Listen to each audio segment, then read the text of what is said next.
Welcome to Neo Daily English. Neo Daily English. You log into a video call 2 minutes early, or find yourself the first person to arrive in a physical conference room.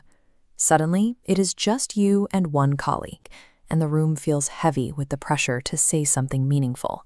In these moments, social anxiety often manifests as a physical collapse.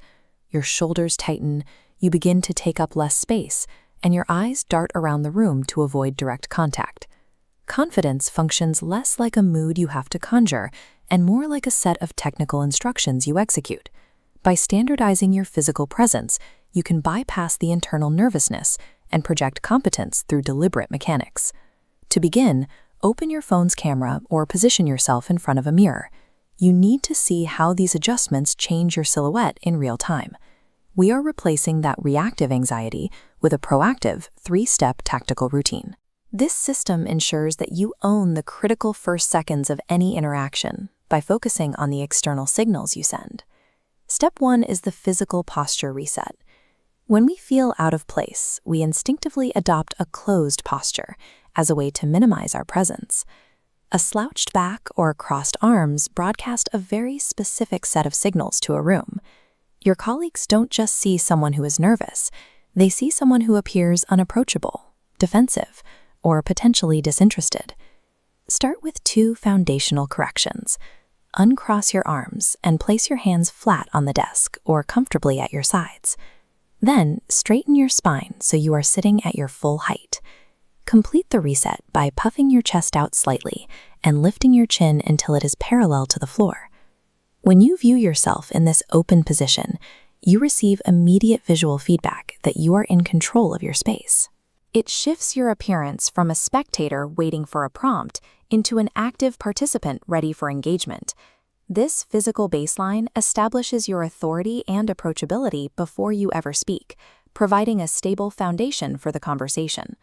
Step 2 shifts the focus to the face. For many, maintaining eye contact is the most difficult part of professional networking because it feels overly personal or intense. However, steady eye contact is the primary way we signal confidence, attentiveness, and trustworthiness to a new client. Without it, your words may be interpreted as dishonest or dismissive. If staring directly into someone's pupils feels too intimate, you can simulate the same effect without the psychological pressure of a direct gaze. Direct your gaze to the flat space on the forehead, right between the eyebrows. From their perspective, this simulates direct eye contact. Maintain this focus for 10 to 15 seconds to signal listening, but avoid appearing rigid or aggressive. To break the gaze naturally, simply give a slow, deliberate nod as the other person is speaking to you, or look slightly to the side to process an idea before resetting your focus back to that point. This approach protects you from feeling overwhelmed while mirroring the deep attentiveness that is required to build a professional rapport. Once you are physically prepared, step 3 is the verbal execution. The goal here is to bridge the initial silence intentionally and confidently. Use open-ended questions to prompt the other person to lead.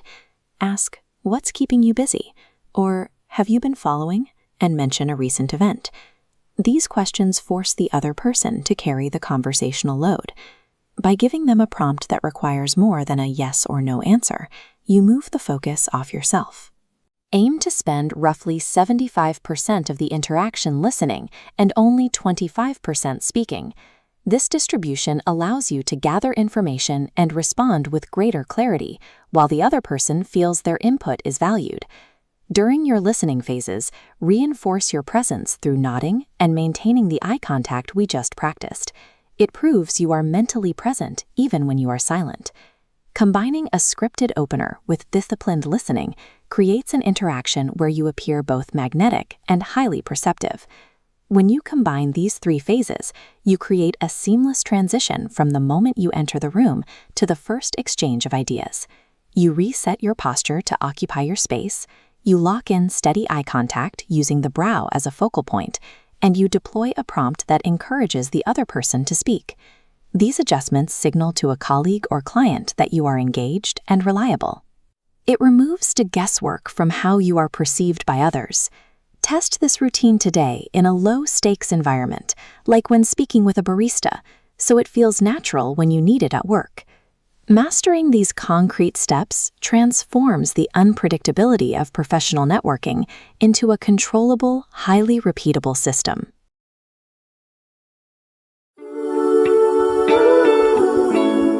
Well, that's all for today. Before you go on your way, let me know in the comments, what topics should we cover next?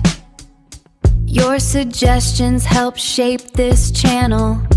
If you found value in this lesson, hit that like button and subscribe to stay consistent.